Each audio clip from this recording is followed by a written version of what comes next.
Boa noite a você que acompanha a Canção Nova no Brasil, em tantas partes do mundo. É de fato um grande prazer mais uma vez chegar à sua casa, chegar ao seu coração, em tantas partes agora onde você se encontra. O tema de hoje, como todos os temas do nosso programa, tem sempre uma utilidade muito grande, uma importância particular e familiar, tenho certeza, para você que vai nos acompanhar. Vamos falar sobre doenças psicológicas. Para isso, sempre convidados também aqui muito preciosos. Eu já quero, antes de apresentá-los, introduzir o tema. Os distúrbios psicológicos atingem muitas pessoas. Algumas nem sabem que sofrem com a doença. A síndrome é caracterizada por afetar a percepção que o paciente tem da própria imagem corporal, levando-o a ter preocupações irracionais sobre defeitos em alguma parte de seu corpo. Essa percepção distorcida pode ser totalmente falsa, imaginária.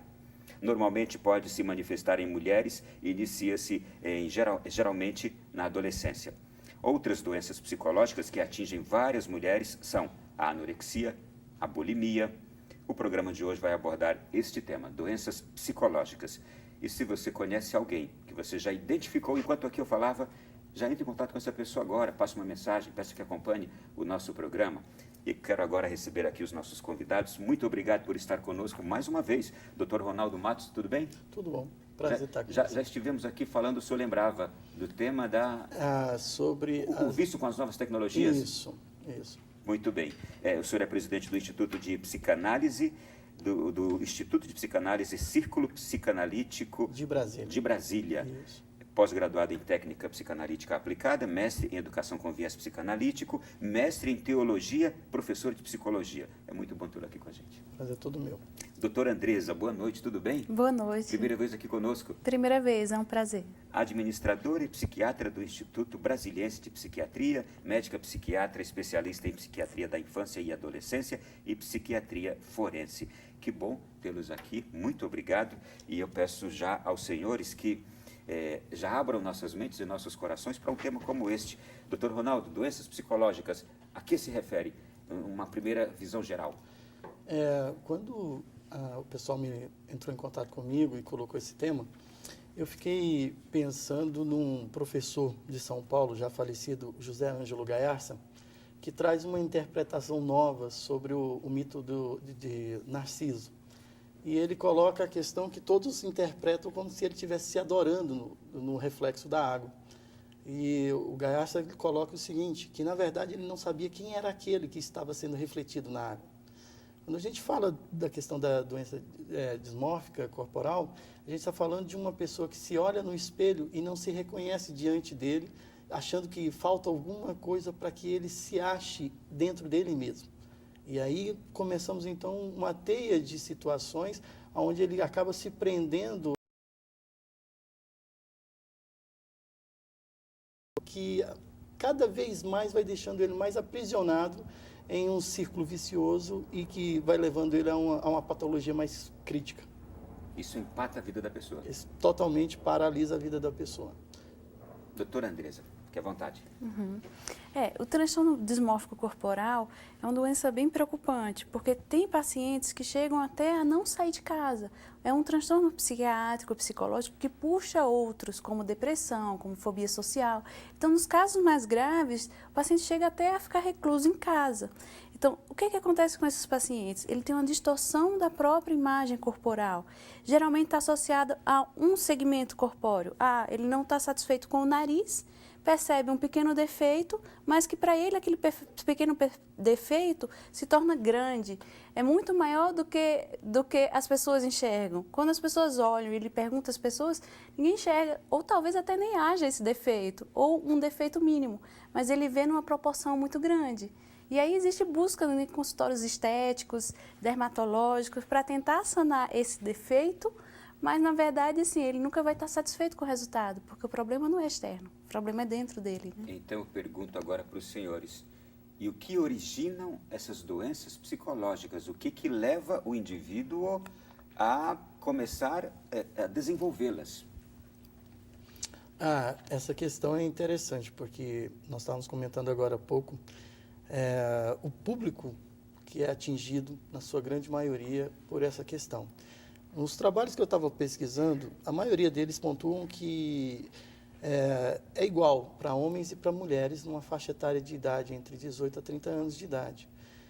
Mas o grande bojo da situação em si também tem a questão da questão cultural familiar e a questão também da mídia como um todo, no sentido de um reflexo de um perfeito, que é muito complicado você definir essa perfeição no humano, né? Até as nossas falhas são importantes para formar a nossa estrutura psíquica e o nosso caráter. Então, a partir do momento que a gente olha alguma coisa como se ela fosse o pivô da minha insatisfação total da minha vida, é óbvio que vai haver uma desestrutura no emocional desse sujeito, né? Então, nós pontuamos muito a questão familiar e a questão social, como mídia e, hoje em dia, o culto da beleza, né? As campanhas contra a obesidade, de contrapartida, ela jogou o pêndulo para um outro lado. É como se as pessoas tivessem pavor daquele que fosse gordinho, ou fizessem crítica, praticassem contra ele aquilo que... Não, eu não quero ficar assim, olha que coisa feia. E isso acaba fazendo o pêndulo ir para um outro lado com muita extremidade, com muita cobrança pessoal, né? E aí você começa, então, a ter essa estrutura nesse sujeito que começa a olhar para si, seja ele na academia de musculação, seja ela com relação à moda ou qualquer outra coisa, uma coisinha de gordura que ninguém vê, ela vai achar que tem muito, uma coisinha do músculo que não foi desenvolvido, ele vai achar que tem muito problema, né? Posso só dar um exemplo aqui muito particular? Eu acho que eu me identifico um pouquinho no que o senhor acaba de falar. Quando eu era muito pequeno, eu tinha o tio que ele sempre... olhava para mim, quando ele olhava para mim, dizia, ô cabra feio. Eu sempre conto isso nas palestras onde vou, para jovens, para famílias. E fui crescendo com aquilo, que eu era feio. Com os meus 15, 16 anos, eu tinha medo de me relacionar com as pessoas, eu mal abria a boca, e foi justamente a participação em grupo de jovem na igreja que me pôs para fora, de fato, aquele que estava escondido, encoberto por aquela imagem muito abaixada, né? Muito reduzida. Graças a Deus, hoje eu me acho bonito. E fiquei bonito com o tempo.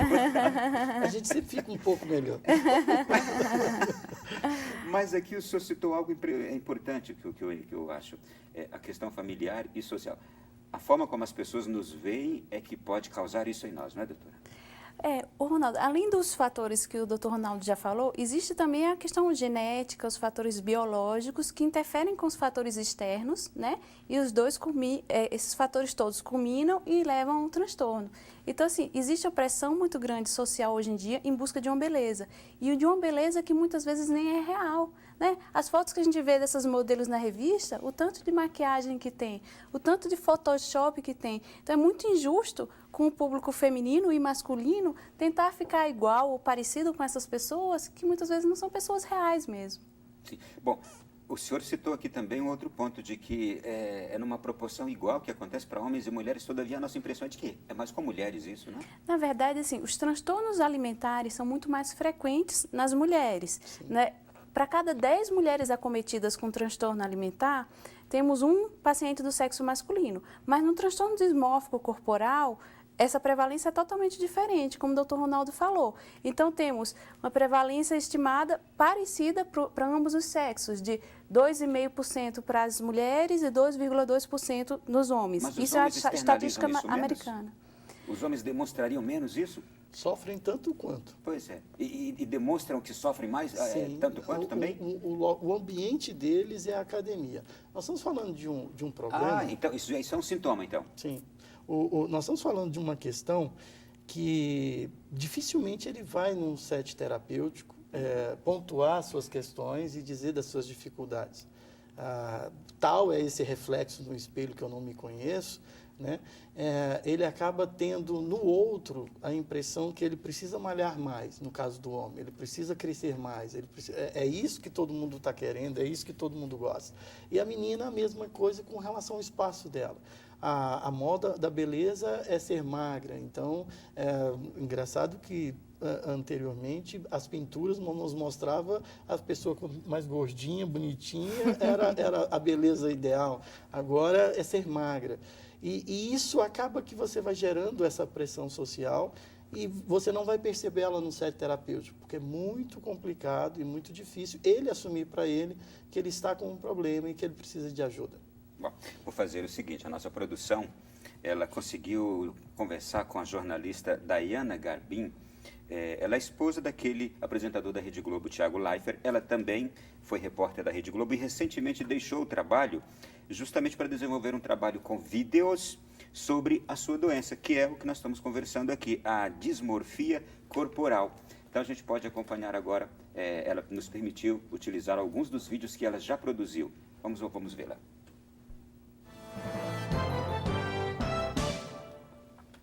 Eu tenho 34 anos e desde a primeira lembrança que eu tenho, com 5 anos, então desde os 5 anos, eu odeio o meu corpo. Eu me olho no espelho todos os dias, eu me sinto gorda, eu queria ser magra, eu já fiz as maiores loucuras que vocês podem imaginar para emagrecer, porque eu queria ser magra, magra seca, igual aquelas modelos, palitinho, porque eu acho aquilo lindo e porque alguém enfiou na nossa cabeça. Eu não sei quem, não sei de onde vem isso, de que o magro é bonito e que para ser bonita e feliz você tem que ser magra. Isso é uma coisa que me persegue e eu sei que eu não estou sozinha, porque eu sei que muitas de vocês, e não só mulheres, homens também, queriam ter um corpo diferente, um padrão de beleza diferente. Isso é terrível, isso é uma tortura, isso é um sofrimento que muitas vezes a gente guarda só pra gente aqui, no nosso coração, e não conta porque é muito sofrido.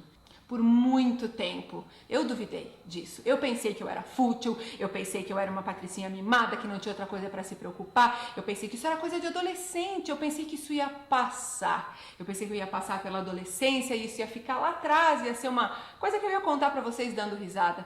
Só que isso não aconteceu, porque eu já tenho 34 anos. Eu tenho muita vergonha de dizer para vocês que eu já fiz lipoaspiração 3 vezes e eu continuo me achando gorda e continua sendo uma batalha todos os dias sair de casa, colocar uma roupa e sair de casa, e é por isso que vocês quase sempre vão me ver de preto e vocês nunca vão me ver de braço de fora, porque eu tenho vergonha do meu braço, gente, ele é gordo, eu odeio sair em foto porque o braço fica gordo. Eu sei que vocês devem estar dando risada, porque parece engraçado para quem olha de fora e fala, ela é louca, essa menina é louca, ela não é gorda.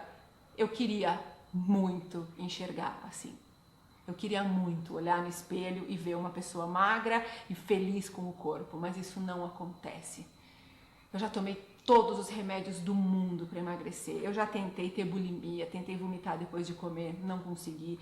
Aí eu tentei ser anoréxica, eu li num blog que se toda vez que eu sentisse fome, eu enfiasse a cabeça perto do lixo, aí eu não ia comer porque eu ia ficar com nojo, só que não adiantou porque eu tenho fome, eu amo comida, eu saí do lixo, fui comer de novo, então... Mas parece engraçado, mas vocês não entendem o tamanho do sofrimento. Ninguém acredita o que as pessoas que têm isso que eu tenho sofrem, porque o nome disso é transtorno de distorção de imagem, né? Ou dismorfia corporal. Você não enxerga o que os outros enxergam e você sofre porque você queria ter um corpo diferente. É verdade? É desse jeito mesmo?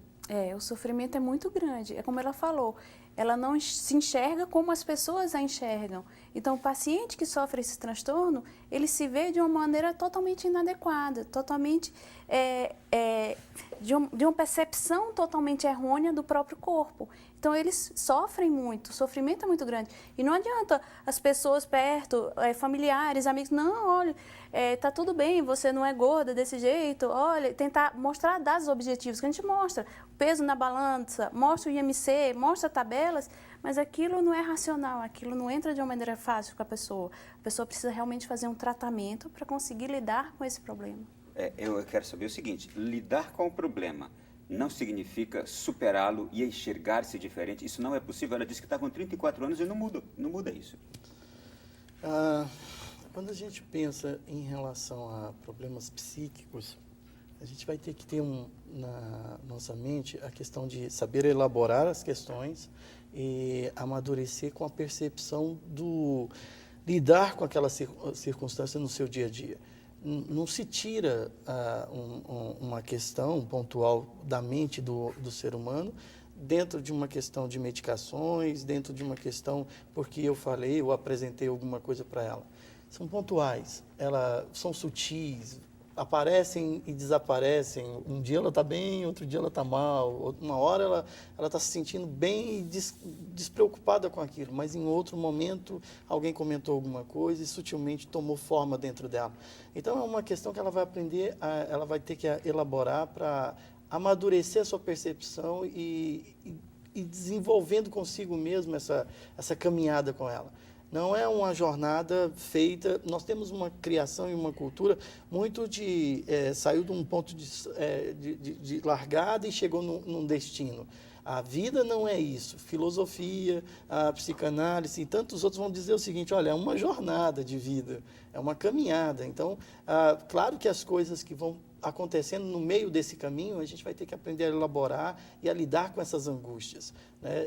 Eu gostaria de tirar muitas coisas da minha vida. Gostaria de tirar muitos sofrimentos que passei, mas são impossíveis. Eles fizeram parte da minha vida e é isso que me constitui como pessoa. Então, eu vou ter que elaborar isso. Para encerrar. Pois não, doutora, fique à vontade. A gente pode comentar outros aspectos também, assim, no comentário dela. Eu queria... Pode ir. Aos 5 anos de idade que ela começou com esse transtorno. Sim. Isso foge um pouco da curva. O habitual é esse tipo de transtorno aparecer na adolescência. E a gente sabe que quanto mais cedo surge o transtorno, mais difícil é o tratamento. E a gente não sabe, será que ela efetivamente fez um tratamento psicológico, fez um tratamento psiquiátrico? Ela falou que fez 3 lipoaspirações. Será que ela ficou só na parte estética? Entendeu? Então, a gente tem que ver até onde o tratamento dela foi. Então, quanto mais cedo começar o tratamento, mais chance de recuperação.